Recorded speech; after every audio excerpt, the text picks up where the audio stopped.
हमारी second day की class है टेली जीएसटी की। हम यहाँ पर टेली सीख रहे हैं, अकाउंट का कार्य सीख रहे हैं। इसके अंदर जो हमारा चैप्टर चल रहा है वो अकाउंटिंग ओनली चल रहा है, केस स्टडी फर्स्ट। ठीक है, अब यहाँ पर जो आपका टॉपिक है वो स्टार्ट कर रहे हैं। देखो फर्स्ट है हमारे पास यहाँ पर क्लासिफिकेशंस ऑफ अकाउंटिंग, खातों का वर्गीकरण। प्रत्येक व्यापारिक लेन देन को किसी न किसी खाते के नाम से रिकॉर्ड किया जाता है। खातों को अलग अलग भागों में विभाजित किया गया है जो कि निम्न है। मतलब हमें जो लेन देन होता है वो एक अकाउंट्स बनाए जाते हैं, खाते बनाए जाते हैं, उन्हें लिखना पड़ता है हमें। देखो ये अलग अलग होते हैं।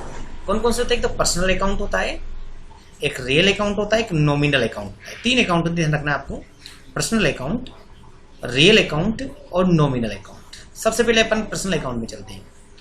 ये खाते किसी व्यक्ति विशेष, फर्म, कंपनी, क्लब आदि से संबंधित है। मतलब किसी व्यक्ति विशेष खाते जो भी कहलाएंगे आपको पर्सनल अकाउंट कहलाएंगे। सिंपल सी बात है, थोड़ा ध्यान रखो इसका ना। जैसे Ram account, company, Shyam account है, चाणक्य जी क्लासेज अकाउंट है, बैंक अकाउंट, ये सब तरह आपके पर्सनल अकाउंट कहलाएंगे। अब आता है रियल अकाउंट। ये खाते संपत्ति से संबंधित है, असेट से संबंधित है, जैसे रियल अकाउंट कहलाते हैं। जैसे फर्नीचर हो गया, कंप्यूटर हो गया, गुड्स हो गया, पंखा हो गया आपका, ये सब आपके रियल अकाउंट कहलाएंगे। और नॉमिनल अकाउंट, ये खाते आय व्यय लाभ हानि से संबंधित होते हैं, नॉमिनल अकाउंट कहलाते हैं। जैसे कि सैलरी अकाउंट हो गया, रेंट अकाउंट हो गया आपका, इलेक्ट्रिसिटी बिल अकाउंट हो गया आपका, डिस्काउंट अकाउंट हो गया, सेल्स अकाउंट हो गया, परचेज अकाउंट हो गया, आदि सभी अकाउंट आपके नॉमिनल अकाउंट के। तो बस यहाँ ध्यान ही रखना है, व्यक्तिगत खाते पर्सनल अकाउंट, संपत्ति संबंधी खाते, वस्तुगत जो भी खाते होते हैं वो सब रियल अकाउंट, और आय व्यय लाभ हानि संबंधी खाते नॉमिनल अकाउंट। ओके, अब चलते हैं अपने यहाँ पर rule of debit and credit. कोई भी एंट्री आप टेली में करोगे तो आपका रूल्स होना चाहिए कि डेबिट किसको करना है, क्रेडिट किसको। कंफ्यूज ज्यादा होता है यहाँ पर। जैसे राम ने 5 लाख रुपए लगाकर व्यापार शुरू किया। अब यहाँ 2 अपने पास मद है। राम ने 5 लाख रुपए पर लगाकर व्यापार शुरू किया, तो राम अकाउंट कैपिटल और एक कैश। तो यहाँ डेबिट किसको करना पड़ेगा, क्रेडिट किसको करना पड़ेगा, तो इसको समझना बहुत जरूरी है। उदाहरण तौर पर दूसरे एंट्री अपन ले लेते हैं कि मैंने 2000 का लाइट का बिल का भुगतान किया बाई बैंक। अब यहाँ पर लाइट का बिल एक मद तो ये हो गई और एक मद हो गई, पैसा बैंक से क्या है तो बैंक अकाउंट हो गया।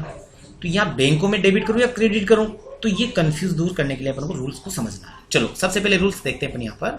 पर्सनल अकाउंट, रिसीवर जो पैसा प्राप्त करता है उसको हमेशा डेबिट करना है, जो पैसा दे रहा है उसको क्रेडिट करना है। तो यहाँ पर ध्यान रखना केवल क्रेडिट, इसमें तो पर्सनल में तो पैसा देने वाले को क्रेडिट करना है, सिंपल सी बात। उदाहरण के तौर पे 5 लाख रुपए लगाकर व्यापार शुरू किया तो लगाने वाला क्रेडिट होगा, कैश डेबिट होगा, सिंपल सी बात।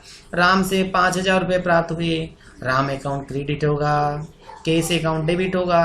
राम को 5000 रुपये दिए, राम अकाउंट डेबिट होगा, कैश अकाउंट क्रेडिट होगा, क्योंकि प्राप्त कर रहा है, प्राप्त करना डेबिट करना है, सिंपल सी बात। आगे देखते हैं रियल अकाउंट। आने वाली वस्तु को हमेशा डेबिट करना, बस ये ध्यान रख लो आप। बची हुई को आपको क्रेडिट करना है, सिंपल सी बात है। 5000 का कंप्यूटर खरीदा, अब कंप्यूटर अकाउंट को क्या करना पड़ेगा आपको, डेबिट करना होगा। कंप्यूटर अकाउंट क्या करना पड़ेगा आपको, डेबिट। और जो पैसा जा रहा है जहां से उधार खरीदा है तो पार्टी नेम आ जाएगा, बैंक से खरीदा तो बैंक का नाम आ जाएगा, केस खरीदा तो केस का नाम क्रेडिट हो जाएगा। ठीक है, आगे देखते हैं नॉमिनल अकाउंट। एक्सपेंसेस लॉस को डेबिट करना है, बस यहाँ भी आपको ध्यान रखना है कि जो भी खर्चे होते हैं उसको हमेशा डेबिट करना है। लाइट का बिल दिया, सैलरी दी, इस तरह के जो भी खर्चे आ रहे हैं आपके सब डेबिट कर दो। और कोई इनकम हो रही है उसको आप क्रेडिट कर लो। जैसे हमें ब्याज के 5000 रुपये प्राप्त हुए तो आपको फिर यहाँ ब्याज को क्या करना पड़ेगा, क्रेडिट करना पड़ेगा। तो नेम में ध्यान रखना है, पर्सनल नेम के अंदर व्यक्तिगत जो खाते उसमें ध्यान रखना है, देने वाले को हमेशा क्रेडिट करना है, ये ध्यान रख लो। दूसरा वस्तुगत खातों में जो भी वस्तु आ रही बिजनेस की उसको हमेशा डेबिट कर दो, सिंपल सी बात। परचेज हमेशा डेबिट होगा, सेल्स हमेशा क्रेडिट होगा, क्योंकि सेल्स में वस्तु बेचते पर जा रही वस्तु तो क्रेडिट करने होगी हमें। अब नॉमिनल अकाउंट, व्यय और हानि जो भी खर्चे हो रहे हैं आपके उसको हमेशा डेबिट करना है, बस ये चीज ध्यान रखनी है आपको। और जो इनकम हो रही है इसको अपन को क्रेडिट करना है। ओके, अब यहां पर देखते हैं अपन पर्सनल अकाउंट। पाने वाले व्यक्ति के खाते में डेबिट किया जाता है और देने वाले व्यक्ति के खाते में क्रेडिट किया जाता है। जैसे कि राकेश ने 5 लाख रुपए लगाकर व्यापार शुरू किया तो यहाँ पर राकेश अकाउंट क्रेडिट हो जाएगा, केस अकाउंट डेबिट हो जाएगा। विकास ने 5000 का भुगतान किया विकास को, तो विकास को भुगतान कर रहे हैं तो केस क्रेडिट होगा और विकास डेबिट हो जाएगा यहाँ पर। ठीक है, रमेश को 20,000 प्राप्त हुए, रमेश से 20,000 प्राप्त हुए यहाँ पर, तो रमेश से प्राप्त हो रहे, रमेश क्रेडिट हो जाएगा और डेबिट केस हो जाएगा। ओके, अब चलते हैं अपन यहाँ पर रियल अकाउंट में अंदर। आने वाले वस्तु के खाते में डेबिट किया जाता है, जो वस्तु आ रही है उसको डेबिट किया जाएगा और जाने वाले वस्तु को क्रेडिट किया जाएगा। ओके, 50,000 का फर्नीचर खरीदा तो यहाँ पर फर्नीचर डेबिट हो जाएगा और केस क्रेडिट हो जाएगा। 20,000 का माल बेचा, डेबिट केस होगा और जाने वाली वस्तु को सेल्स करते हैं, क्रेडिट होगी आपकी सेल्स।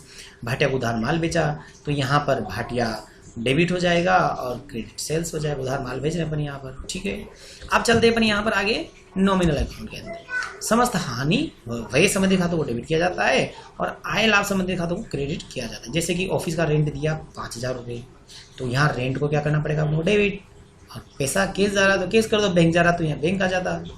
अगला 2,000 रुपये ब्याज के प्राप्त हुए तो यहाँ पर डेबिट, तो क्या हो जाएगा, केस। आने वाले आय को हमेशा अपन क्या करते हैं, क्रेडिट करते हैं, इंटरेस्ट आ गया अकाउंट। ठीक है, तो आज हमने सीखा डेबिट और क्रेडिट रूल्स, जो बहुत इंपॉर्टेंट है अपने टेली के लिए। ये नहीं आता है आपको तो टेली में आप काम नहीं कर पाओगे। ठीक है, क्योंकि डबल एंट्री मोड के अंदर टेली में एंट्रियां होती है।